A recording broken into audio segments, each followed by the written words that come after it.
founder knows what awaits us in the Iron Kingdom. But Vivian could probably make an educated guess.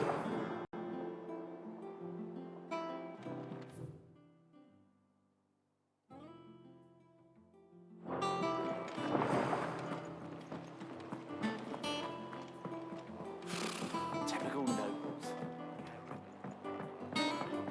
How did we never There are hear? new limits being posted every day. Clive! Oh, am I glad to see you? Is something wrong? It's Blackthorne.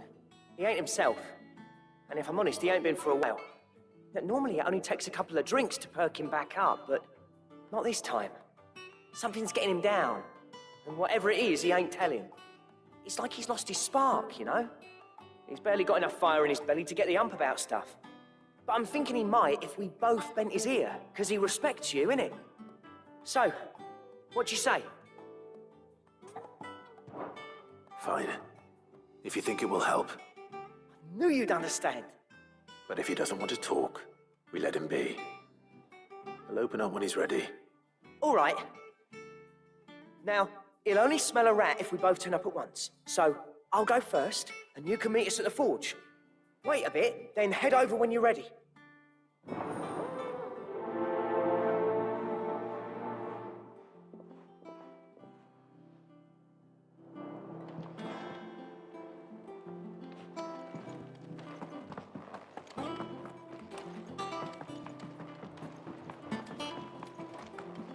I could have sworn we had a few more.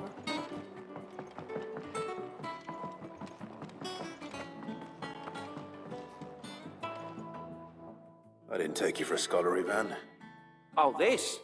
Well, it's Valisthea, a culinary pilgrimage. I borrowed it from old tomes.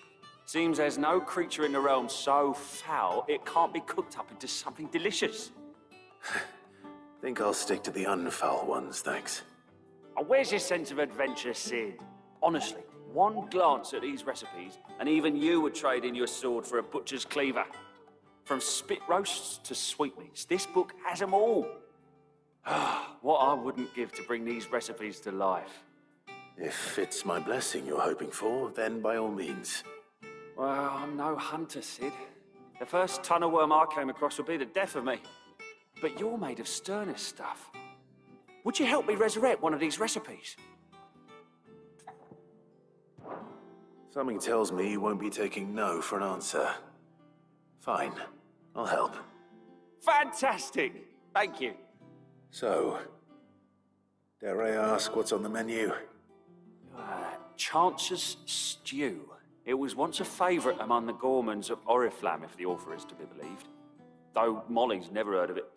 The only problem is that while the recipe is extremely detailed in most respects, it's infuriatingly cryptic as to the main ingredient. A beast, no doubt. Most likely something that would make easy work of a simple cook with more broth than brawn, but unwanted violets. I've no idea what they might be. Does the book say anything else? Well, only that the sweetest violets sprout atop the bed of roses. Roses. Rosaria, perhaps? One of the butchers in Martha's Rest might know something. I'll ask next time I'm there.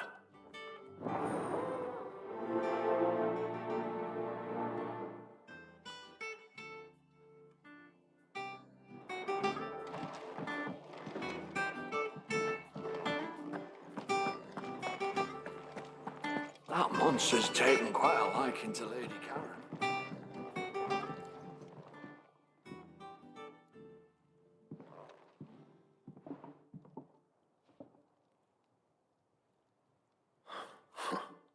First August, and now you. What are you pair up to? What's it got to do with me? August was worried that something had been weighing on your mind. I thought you might want to talk about it. Did you now? I told you not to stick your nose in my business. What'd you go and do? Clive just wants to help, innit? What's so bad about that? Talk to him. You never know, you might feel better for getting it all out in the open. Please, mate. I'm worried about you. Phil shut you up. It's nothing really. Stupid. Not the sort of thing you bother people about. Why don't you tell us all the same?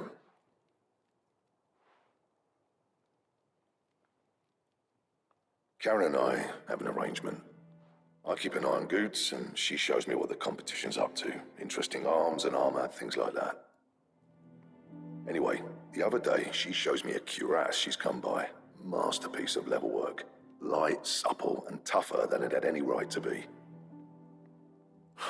Made my stuff look like every clumsy shit.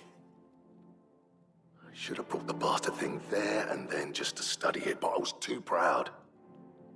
And now every time I reach for my hammer, I'm reminded that I'm not the craftsman I thought I was. There. You happy? You got what you came for? Now piss off. All right, we're going.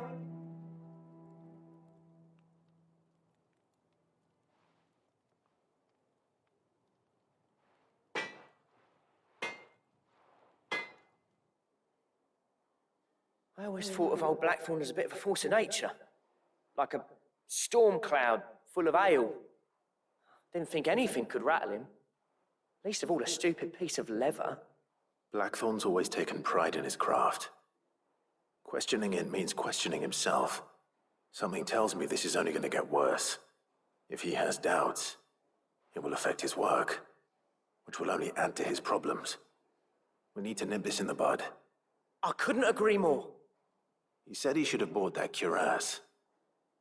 Perhaps we should track it down for him. Assuming you're happy to help, that is. Too bloody right I am. Glad to hear it. First things first, then. We need to speak to Karen.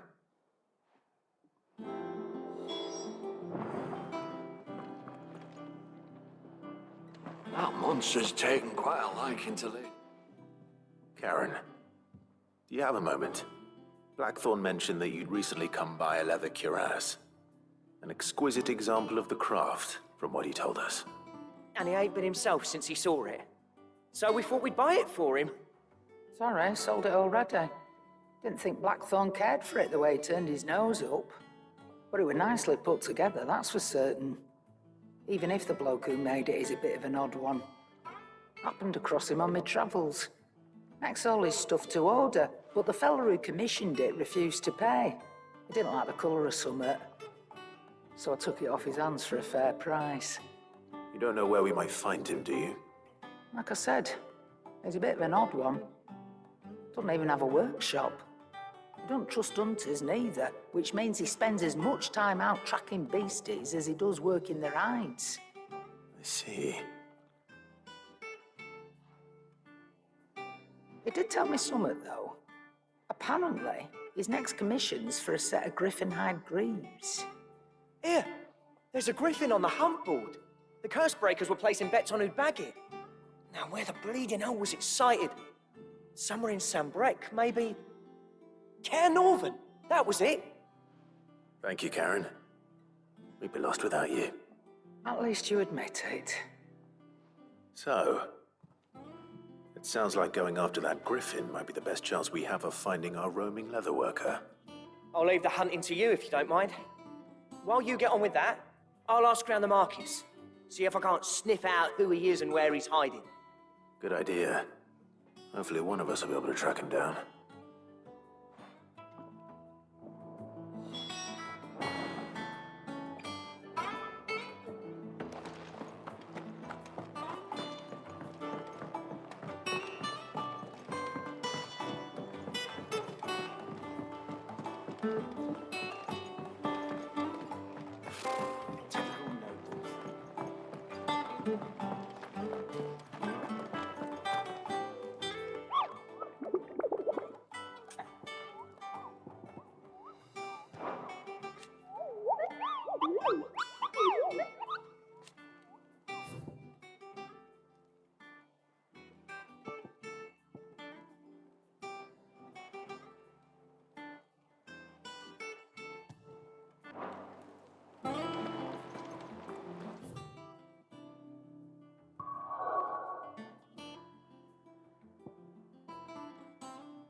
Thank you for sticking with us.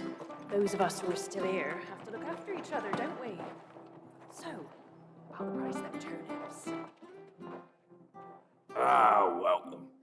Times may be hard, but if you got the gill, I got the goods. What can I do you for? Unwanted violets, if you have them. Though I'd gladly settle for learning what they are if you don't. Why, I haven't heard folk call them that since I was a lad. You're looking for scorpion tails. Unwanted violets is what folk used to call them back in the day. They turn a wicked purple when you boil them up. Hence the name. Used to chuck them in the pot when there weren't nothing else on offer. When there was a war on, that sort of thing. Thankfully, times aren't yet as hard as that. And even if they were, you wouldn't find anyone selling them these days. Do the scorpions still live nearby? I dare say they do. 3 reeds would be your best bet, if memory serves. Thank you. You've been most helpful.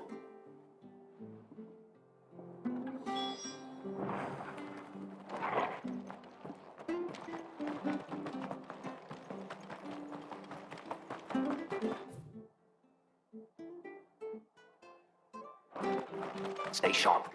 I don't get minded about. Don't you go causing any trouble now.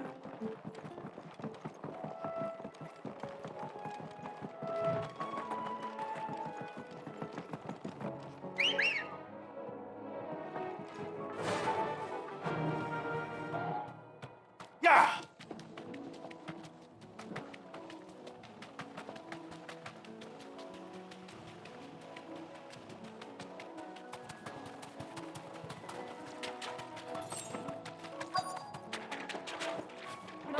Scorpions. Don't know what I'm up against.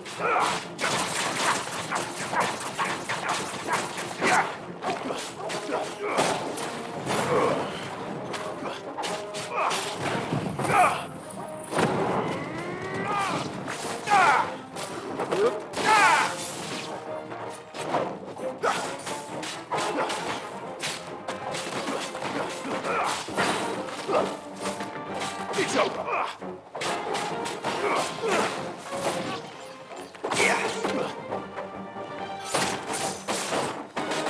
Enough.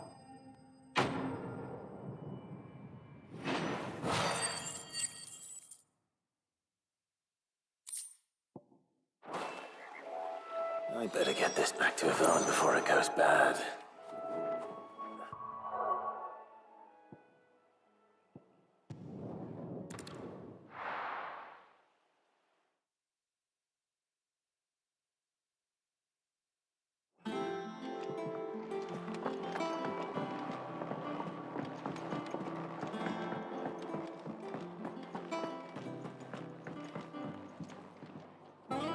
Did you find our mystery ingredient? I did indeed. Marvelous! Let's see. What am I supposed to do with this? It's poisonous, surely. You wouldn't be wrong. But that's your unwanted violet. Into the pot it goes, I suppose. Wait here. I won't be long.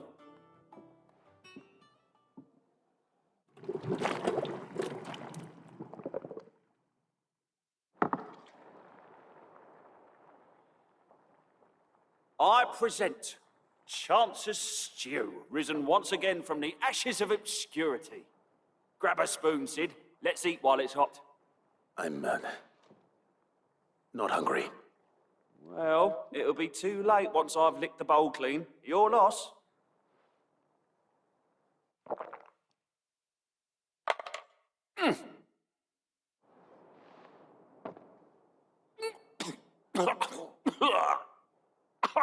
Odin's teeth.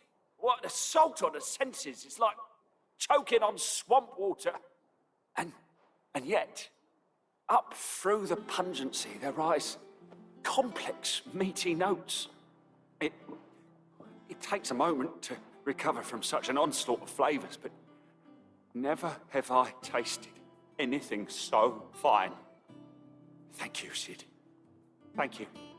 You're, welcome. I must share this gift. I won't rest until a steaming bowl of Chance's stew sits before everyone in the hideaway. A single mouthful, and Molly will be breeding scorpions of her own. I'm sure she will.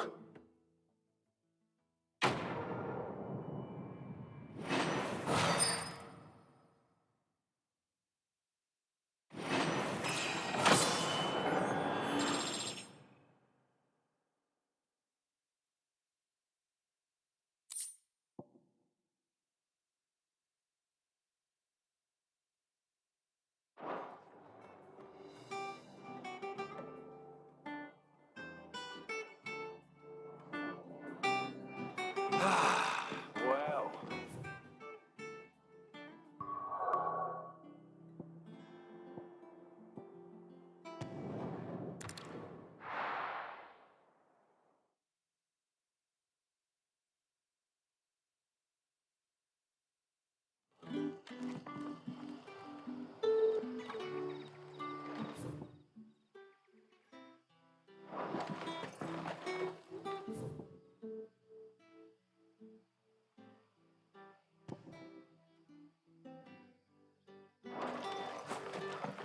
Good day to you. See you. The crystals we get from the tailor will put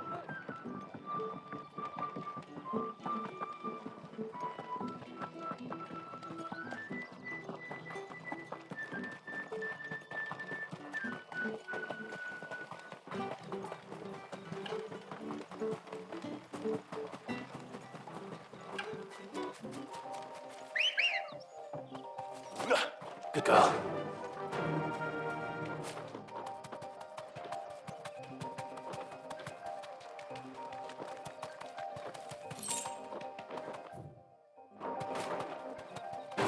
Time to fight.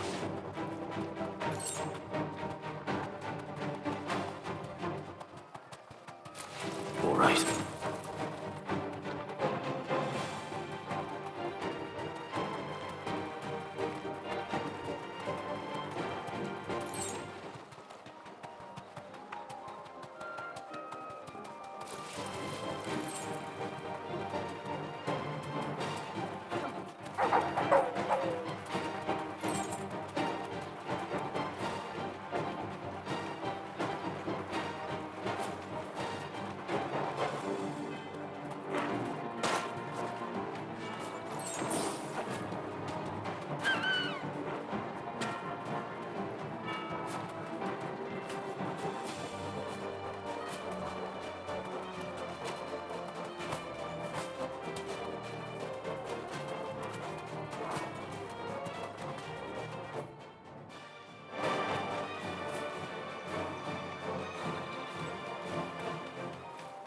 Griffins don't exactly make for easy prey.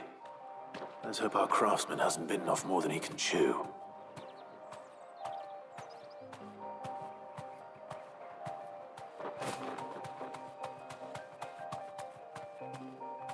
You deserve a rest.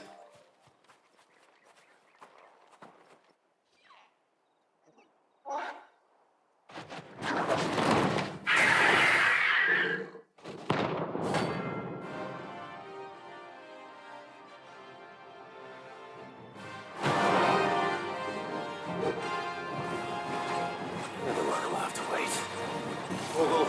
Look sharp.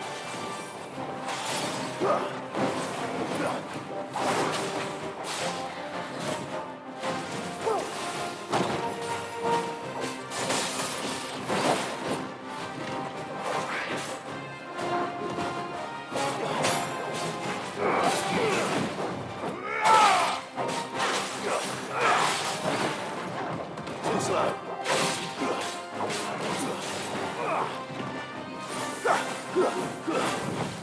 Nice try.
Is something there, boy?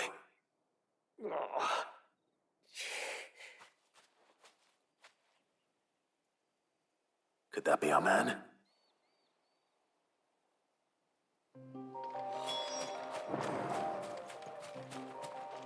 Are you all right? Dare say I'll survive. That Griffin caught me before I could get an arrow off. Must have lost sight of me in the grass, though. I'd be dead if it hadn't. More likely than not. The name's Camille. I'm a lowly leather worker, if you couldn't tell by the smell of me. Not so lowly from what I hear. Do you remember selling to a merchant by the name of Karen? She's not an easy woman to forget. Bought a cuirass from me after I lost my buyer. Quite taken with my work, as far as I recall. Didn't stop her bartering me down to a pittance, though. She send you for a refund? It's not her who sent me.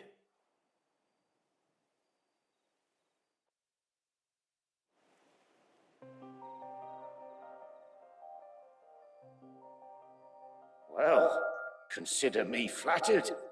You should be. He's a master of his art, and not an easy man to impress. Blacksmiths are proud folk. It's a rare thing indeed for one to praise a glorified tanner. And I don't imagine an impressive swordsman like yourself would be getting your steel from any but the best. I'd dearly love to help a fellow craftsman, but... Well, actually, I suppose you could give him this. What is it? Treated leather. Same stuff I used to make that cuirass. If your man's as skilled as he sounds, he'll know what he's looking at. You sure? Well, you did save my life. And thanks to you, I'll be going home with all the Griffin hide I can carry. I'd say it's the least I can do. Short of showing him how to make the thing myself, that is. But there are rules against it. Secrets of the trade and whatnot. In that case, I'll see that he gets it. I'd be much obliged if you would. Right. I've got some greaves to make. You send your blacksmith my regards. Will do. And thank you.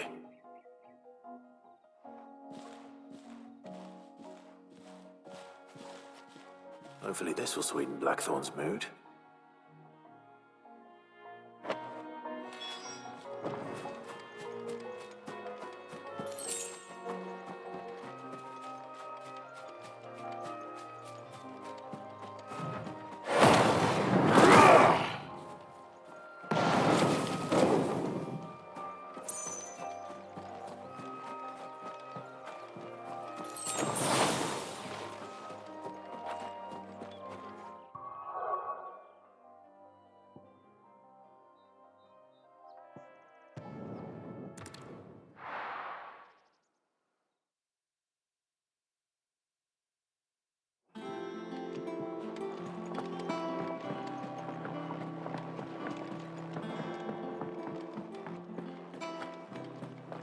That monster's taken quite a liking to... And with a bit of luck, Clive might even find... How'd it go, Clive? Did you find him, or does the hunt continue? I found him.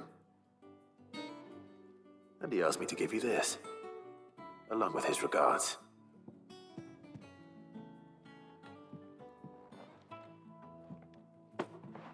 You're joking.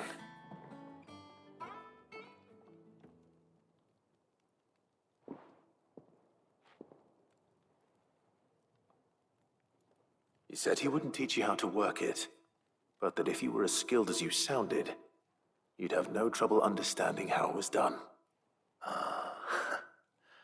So that's his secret. Crafty bastard. He's layered and cross-grained it. Good few times, too. I wonder it's tough. And that's no ordinary oil he's used to get that finish. Oh, this is fine work. Even finer than I thought. Yeah? I'll take your word for it. Just looks like leather to me. Still, I'm glad you're happy. Here, Clive. You didn't happen to catch the fella's name, did you? Camille, I believe. I thought as much. There ain't many leather workers in the realm daft enough to do their own hunting, see? And his name kept cropping up when I was asking around. Turns out he's from Tabor. And again, most leather workers are. But our friend Camille guards a long-held family secret, the details of which are the subject of some debate in the leather-working community. Then we better keep this close to our chests. Listen, sorry for putting the both of you to all that trouble. Should have kept my moaning to myself. Still, I'm glad you found him. This has cheered me right up. That was the idea. Clive's idea, anyway. He did most of the work. It's good to have you back, Blackthorne. Just don't expect me to go turning out work like this. There's a reason he does his own hunting. He knows exactly what hides to look for. And that's how he gets them to layer up so nicely. And don't get me started on how much oiling this leather would need. But I reckon I can make something about as good. Something a curse breaker will have no trouble caring for. Anyway, enough narrowing. I've got work to be getting on with.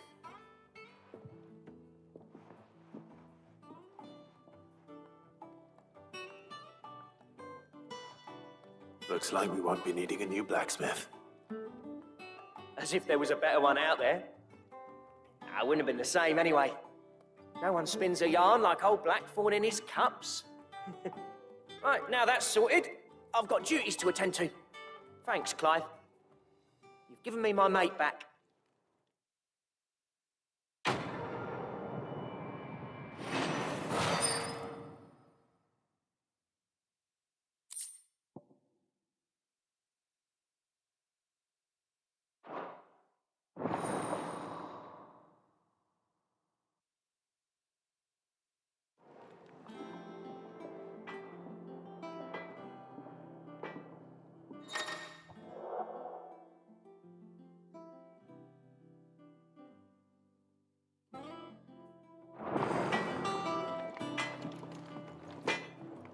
What do you need?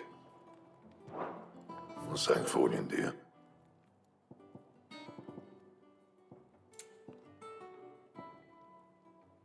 Bring me the materials, and I'll think about it.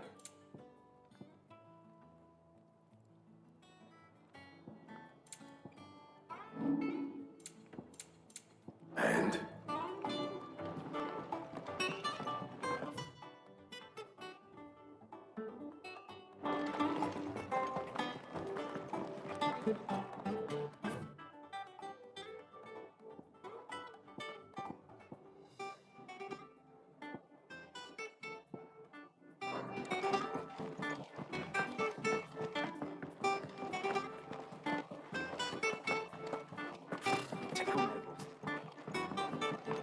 How did we never How are you doing? Here you go. Always something in there.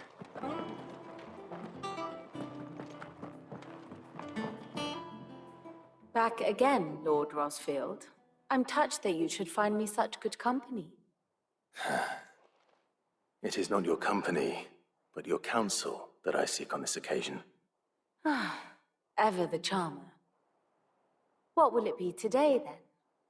The Iron Kingdom. I need to know what to expect. You'll soon be setting sail for Drake's Breath, then, I take it.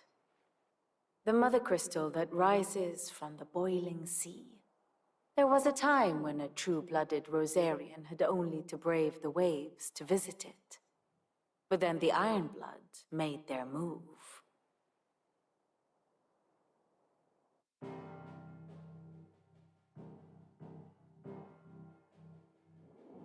As you know, the Iron Kingdom rules over the islands to the west of Storm. Or rather, its church does. But this is not the pragmatic approach to state religion employed by the Holy Empire to manipulate the masses. No, the Iron Kingdom is the literal embodiment of the crystalline orthodoxy. And so, if one is to understand it, one must start there. As the name implies, the Orthodoxy holds the Mother Crystal sacred, and they do not take kindly to heathens plundering the objects of their worship for the means to fill washtubs and light lamps with frivolous feats of magic. Indeed, the faithful consider ether a sinful thing, a poison no less. And to them, a dominant is an instrument of evil, albeit one they have proven only too happy to turn against their enemies. Some 80 years ago, in Northern Storm, Drake's eye collapsed. Soon after, in pursuit of ether, and with the Blight at their backs, the Northern Territories descended upon the Grand Duchy of Rosaria. And when the Shields of the Flame marched north to meet them, the Iron Kingdom spied an opportunity. A few short days later, the Crusaders landed on the island of Mount Drastanus, home of Drake's breath, and plucked it from the Duchy's grasp. Rosaria tried to reclaim it, of course, but to no avail. I doubt more than a handful of Duchy men have set foot on its shores in your lifetime. Nor are they like to again, under the Empire's stewardship, meaning the Iron Blood will keep their island. And with it, the foothold they need to march on mainland soil when next they spy an opportunity.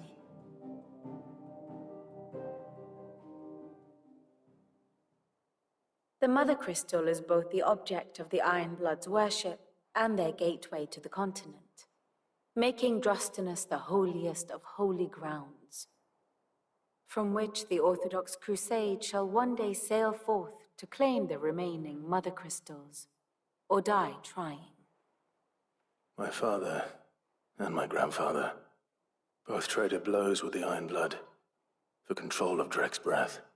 Had things unfolded differently at Phoenix Gate, we would have sent our entire fleet against them. But instead, they sent their fleet against Rosaria, sacked the capital, killed the men, and captured the women, including Jill. I'd say you'd be forgiven for wanting a little revenge, Clive. My only aim is to destroy the Mother Crystal. But thank you all the same. Not much else to do here. Let's see if Jill's ready.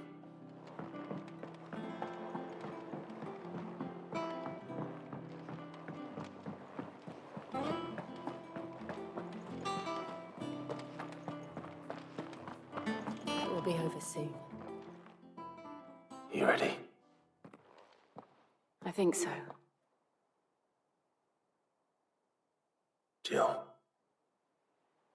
when you told me you had to come to terms with your past, you weren't talking about destroying Drake's breath, were you? No. I spoke of Imran, the leader of the Crystalline Orthodox, the man who made me do all those unspeakable things. I'm going to kill him. It's what I need to do to put the past behind me. What I need to move forward. And I know that I can do it. If you're there beside me. Always. And I'll be beside you, too.